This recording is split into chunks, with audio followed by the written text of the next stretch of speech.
Movie की starting में हम एक स्पेसशिप को देखते हैं जो अंतरिक्ष के अंदर अपने 120 सालों के लंबे सफर को तय कर रहा होता है और उस शिप के बाकी सभी पैसेंजर्स 90 साल बाद अपनी नींद से उठेंगे। उस स्पेसशिप का मिशन था कि वो इंसानों को अर्थ जैसे एक दूसरे ग्रह पर पहुंचाए, जिसमें अभी भी उसे 90 सालों का लंबा सफर तय करना था। इतने लंबे सफर के दौरान इंसानों की एज न बढ़े, इसलिए उन्हें एक स्पेशल मशीन के अंदर रखा गया था जो उनकी बॉडी को 120 सालों तक प्रिजर्व करके रखने वाली थी और उनकी नींदें तभी खुलती जब वो उस ग्रह पर पहुंच जाते। स्पेसशिप अपने 30 सालों के सफर को पूरा कर चुका था, लेकिन तभी हम देखते हैं कि उस स्पेसशिप के सामने बहुत बड़े बड़े पत्थर थे जिन्हें हम एस्ट्रॉयड भी कहते हैं। दोनों के बीच में टक्कर हो जाती है, लेकिन वो स्पेसशिप इतनी ज्यादा एडवांस थी। शिप के अंदर बहुत सारे फेलियर्स भी आते हैं, लेकिन उस शिप के अंदर का सेल्फ रिपेयरिंग सिस्टम खुद को अपने आप ही रिपेयर कर लेता है और कुछ ही देर बाद शिप दोबारा से रीस्टार्ट हो जाता है। इसके बाद हम देखते हैं कि उस स्पेसशिप की टक्कर की वजह से एक पैसेंजर का स्लीपिंग पॉड खराब हो जाता है और वो अपनी 30 सालों की गहरी नींद से उठ जाता है। उस पैसेंजर का नाम जिम था। शुरुआत में तो उसे बहुत चक्कर आ रहे होते हैं, लेकिन उसकी बॉडी धीरे धीरे नॉर्मल होने लगती है। जिम उस हॉल के अंदर आता है जहाँ पर सभी क्रू मेंबर्स को अपना सफर पूरा होने के बाद एक साथ मिलकर मीटिंग करना था,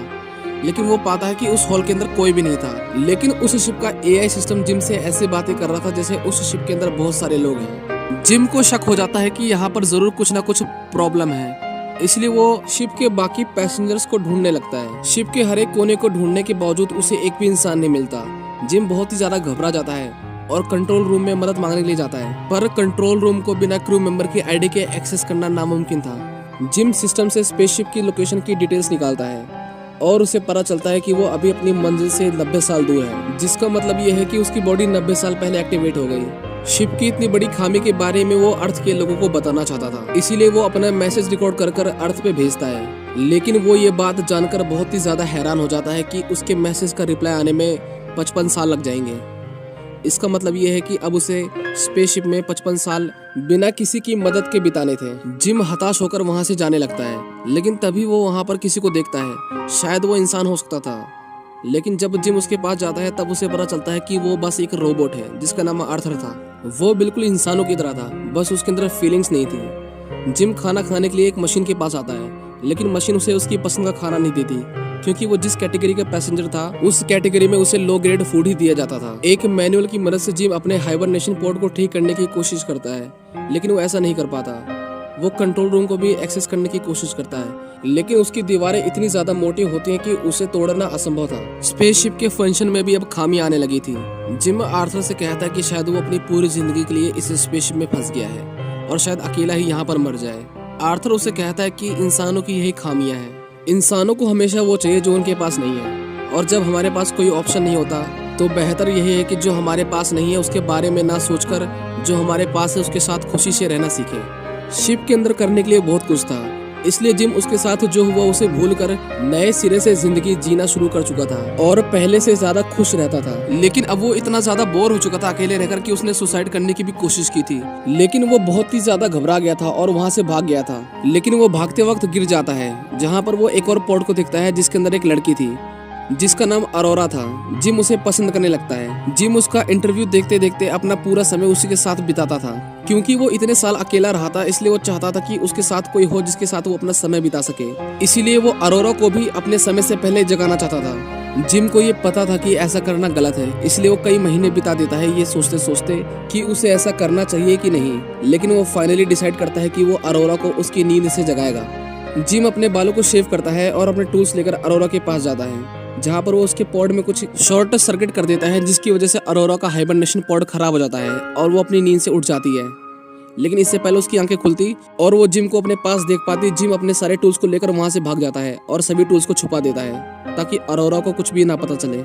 जब वो दोनों फाइनली एक दूसरे से मिलते हैं तब अरोरा उससे पूछते हैं कि बाकी क्रू मेंबर्स कहाँ पर हैं। उन्हें हमसे एक हफ्ते पहले जग जाना चाहिए था, जिस पर जिम उसे बताता है कि तुम्हारा हाइबरनेशन पॉड खराब हो गया है जैसे मेरा हुआ था, और हम 89 ईयर्स पहले ही जग गए हैं। और वो बाकी पैसेंजर्स के पास जाती है, जहां उसे पता चलता है वो सभी पैसेंजर्स अभी भी अपने हाइबरनेशन पॉड के अंदर हैं।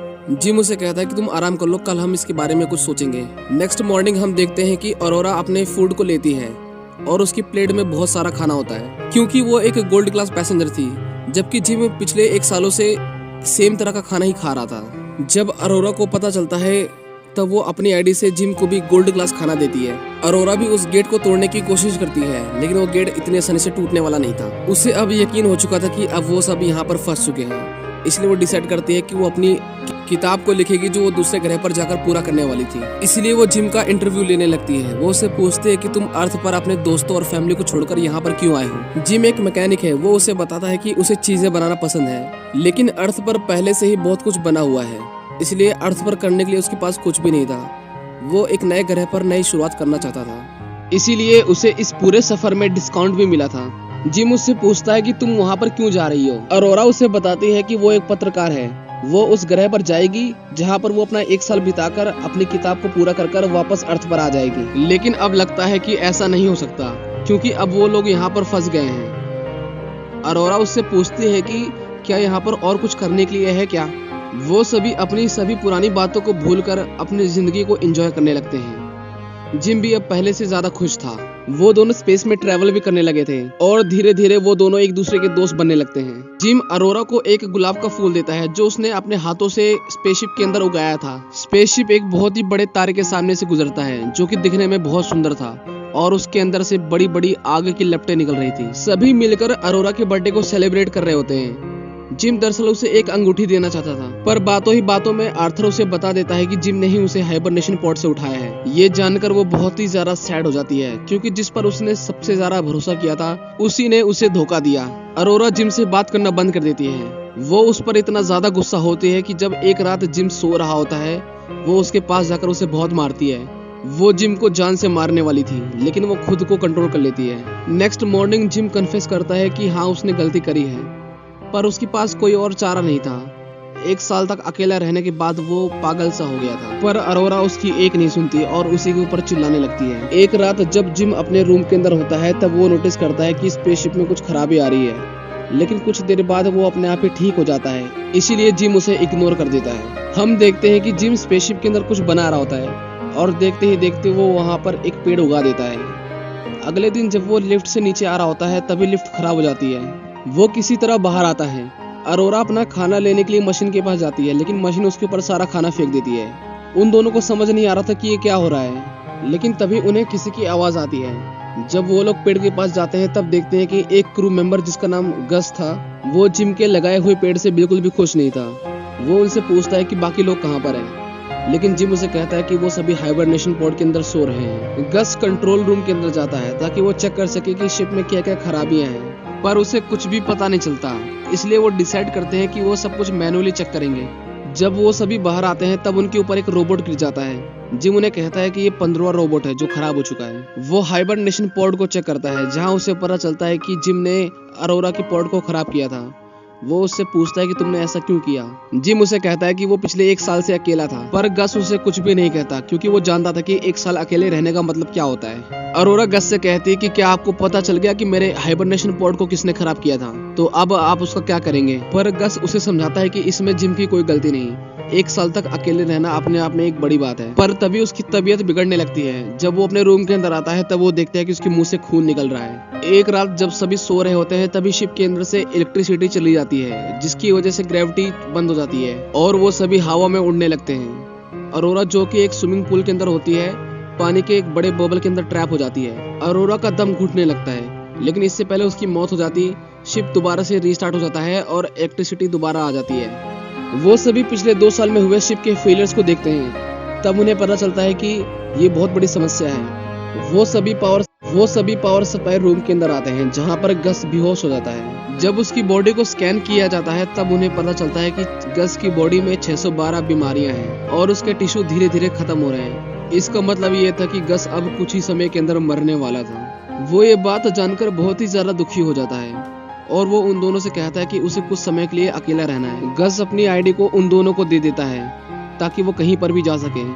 वो उन्हें कहता है कि वो एक दूसरे का ख्याल रखें, और इतना कहकर गस की मौत हो जाती है। वो सभी शिप को ठीक करने जाते हैं, लेकिन अब शिप के अंदर बहुत बड़े बड़े फेलियर्स आ रहे थे। आर्थर खुद को ही नुकसान पहुंचा रहा था। अरोरा उसे बंद कर देती है। फिर वो दोनों मिलकर शिप के सभी पार्ट्स को रिप्लेस करने लगते हैं। वो दोनों पावर सप्लाई रूम के पास आते हैं। वो गेट को ओपन कर देते हैं, पर शिप के अंदर एक होल होता है। दोनों उस होल की तरफ खींचने लगते हैं, लेकिन वो दोनों किसी तरह उस होल को बंद कर देते हैं। वो दोनों देखते हैं कि उस पूरी शिप के अंदर बहुत सारे होल्स हैं। जब वो लोग मेन पावर सप्लाई के पास आते हैं तब देखते हैं कि पावर सोर्स पूरी तरह से अनस्टेबल हो चुका है। वो सभी पार्ट्स को बदलते हैं और जब वो हीट को रिलीज करने के लिए लीवर खींचते हैं तब गेट ओपन नहीं होता। इसका मतलब ये था कि सारी हीट शिप के अंदर ट्रैप हो गई थी और उसे अगर जल्दी रिलीज नहीं किया जाता तब वो शिप के अंदर ही ब्लास्ट हो जाएगा। जिम स्पेसशिप से बाहर आता है और उस टनल की ओर जाता है। स्पेसशिप का टेम्परेचर अब बहुत ही ज्यादा बढ़ चुका था। जिम लीवर को खींचता है और गेट ओपन हो जाता है। जिम लीवर को खींचता है और गेट ओपन हो जाता है, लेकिन जैसे ही वो लीवर को छोड़ता है गेट दोबारा से बंद हो जाता है। जिम समझ जाता है कि अगर उसे गेट को ओपन रखना है तो उसे लीवर को पकड़े रखना होगा, लेकिन इसमें प्रॉब्लम ये थी कि सारी हीट उसकी बॉडी से पास होकर जाती है जिसमें उसकी मौत भी हो सकती थी। जिम अरोरा से कहता है कि वो लीवर को खींच दे, लेकिन अरोरा उसे कहती है कि वो ऐसा नहीं कर सकती, पर शिप का टेम्परेचर बहुत ज्यादा बढ़ गया था, इसीलिए अरोरा को लीवर खींचना पड़ता है और उस शिप की सारी हीट जिम की बॉडी से गुजरते हुए बाहर निकल जाती है। लेकिन इसी बीच जिम का पैर स्लिप कर जाता है और वो इतनी जोर से बाहर आ जाता है कि उसके सूट पर लगी सेफ्टी केबल टूट जाती है और वो थ्रस्टर्स की ओर गिरने लगता है जिसके अंदर गिरकर उसकी मौत हो सकती थी। वो किसी तरह अपने हाथ में रखे हुए डोर को उसकी तरफ फेंकता है और उससे दूर हो जाता है। शिप दोबारा से ठीक हो गया था, लेकिन जिम अभी भी स्पेस के अंदर था। उसके सूट में छेद हो गया था और वो धीरे धीरे स्पेसशिप से दूर जा रहा था। अरोरा उसे बचाने के लिए स्पेस के अंदर आती है। वो उसे ढूंढ लेती है, लेकिन वो उससे बहुत ही ज्यादा दूर होता है। वो किसी तरह उसके पास पहुंचने की कोशिश करती है, लेकिन उन दोनों का हाथ स्लिप हो जाता है। अरोरा रोने लगती है क्योंकि उसे लगा कि जिम शायद अब जा चुका है, लेकिन तभी वो उस केबल को देखती है जो जिम से अटैच थी। अरोरा उस केबल को पकड़ लेती है और जिम को स्पेसशिप के अंदर दोबारा लाती है। इतने समय तक स्पेस में रहने के कारण जिम का शरीर पूरी तरह से जम गया था। अरोरा उसे एक मेडिकल मशीन के अंदर डालती है, जहाँ पर मशीन उसे बताती है कि जिम की मौत हो चुकी है, लेकिन अरोरा उस मशीन को कमांड देती है कि वो सारे ऑपरेशन एक साथ कर दे। जिम का ट्रीटमेंट एक साथ चालू हो जाता है, लेकिन उसकी हालत में कुछ भी फर्क नहीं आता। लेकिन कुछ ही देर बाद जिम की आंखें खुल जाती हैं, जिसे देखकर अरोरा बहुत ही ज्यादा खुश होती है। इसके बाद हम देखते हैं कि वो दोनों मिलकर पूरे स्पेसशिप को ठीक कर देते हैं और गस की बॉडी को सम्मान पूर्वक स्पेस के अंदर छोड़ देते हैं। जिम को एक और हाइबरनेशन पॉड मिलता है, जिसकी मदद से उन दोनों में से कोई एक दोबारा से अपनी नींद के अंदर जा सकता था। जिम अरोरा से कहता है कि तुम दोबारा से अपनी नींद में जा सकती हो और जब तुम्हारी आंखें खुलेंगी तो तुम दूसरे ग्रह पर होगी, लेकिन अरोरा उसे ऐसा करने से मना कर देती है। और फाइनली जिम उस रिंग को अरोरा को दे देता है जो उसने कई सालों से संभाल के रखी थी। मूवी के लास्ट में हम देखते हैं कि वो स्पेसशिप दूसरे ग्रह पर पहुंच जाता है और स्पेसशिप के सभी क्रू मेंबर्स जग जाते हैं और वो देखते हैं कि पूरे स्पेसशिप के अंदर बहुत सारे पेड़ हैं जिसे जिम और अरोरा ने मिलकर लगाया था। शायद इतने सालों के दौरान उन दोनों की मौत हो चुकी थी और इसी के साथ ये मूवी यहीं पर खत्म हो जाती है।